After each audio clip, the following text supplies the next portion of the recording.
How's it going, sport? Okay, just I showed the TROGGS single on page one records the other day.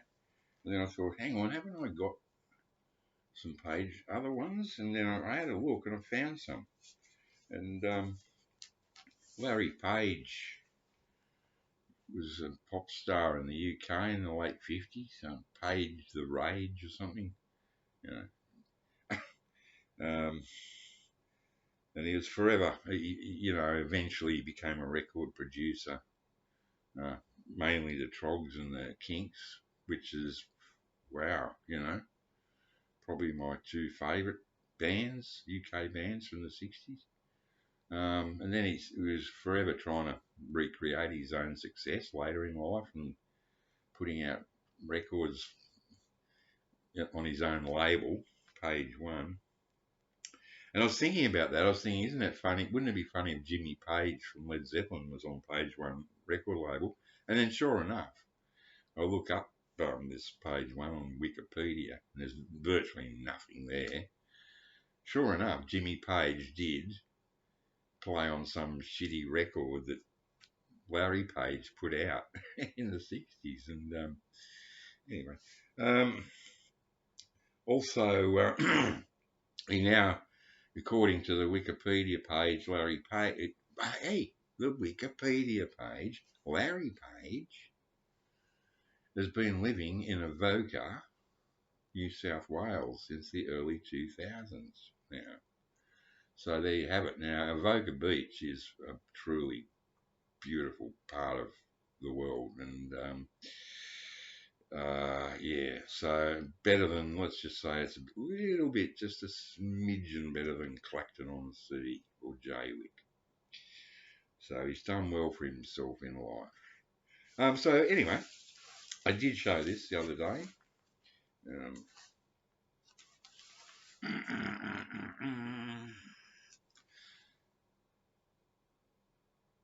Evil Woman, the Trogs, produced by Larry Page, a Page One sample record for disc jockeys, and I found them.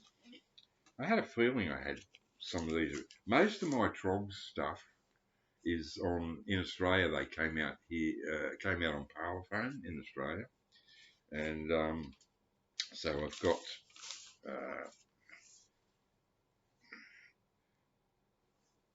these originals. Now, for instance, talking about the Kinks and the Trogs. Now, the Kinks in Australia in the 60s in Australia were on the Astor label, which is a really cool label in my opinion.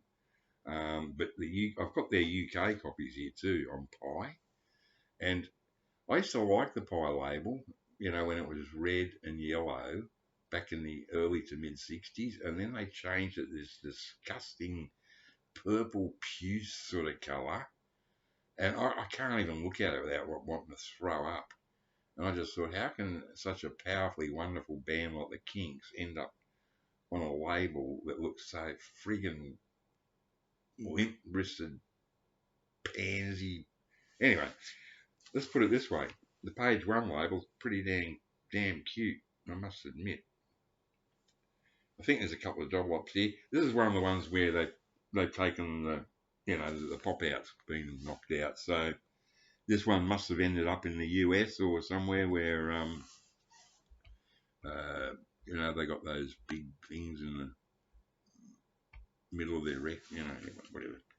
I just woke up. Give me a break. This one's Girl in Black.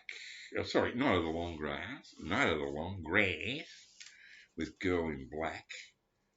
Great single with a great beat, great A side with a great B side. Yeah, I like the Page One label. It reminds me a little bit of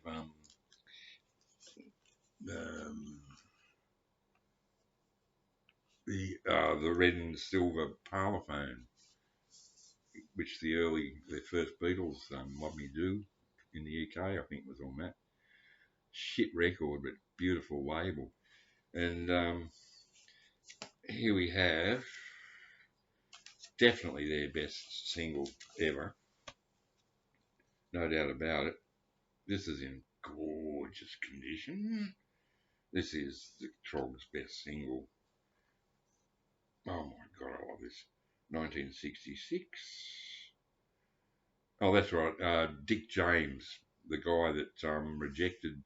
I'm pretty sure it was Dick James that rejected the Beatles at Decca, and or no, I could be wrong. Anyway, Dick James was another record producer. Him and this Larry Page formed Page One Records. Okay, here it is. Gonna make you. Sorry, washed out. This is a nice red and silver, but it looks shit in here. Gonna make you, and I can't control myself. Oh, wow. What a treasure. What a treasure. I do like the Australian Parlophone TROGGS records. Even it's black and silver, but at least you can read the song. You know, it's the same old shit.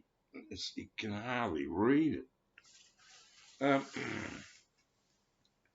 Now here's one with the actual bag's a bit beaten up, but this is a UK original, and it's the wonderful Any Way That You Want Me with the B-side's far better. 66 5 4 3 2 1. That's an example of where the B-side wipes the floor with the A-side.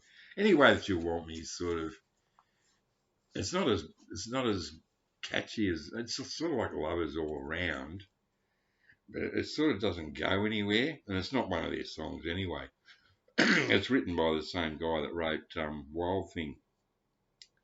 So it's okay though. I'm not knocking it. It's still a good strong single, 1966.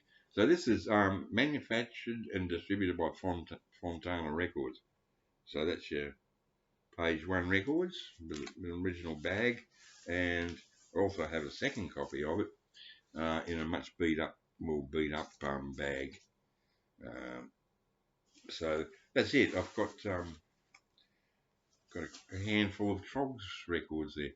So anyway, that's just a bit of a waffle, and have a nice day now.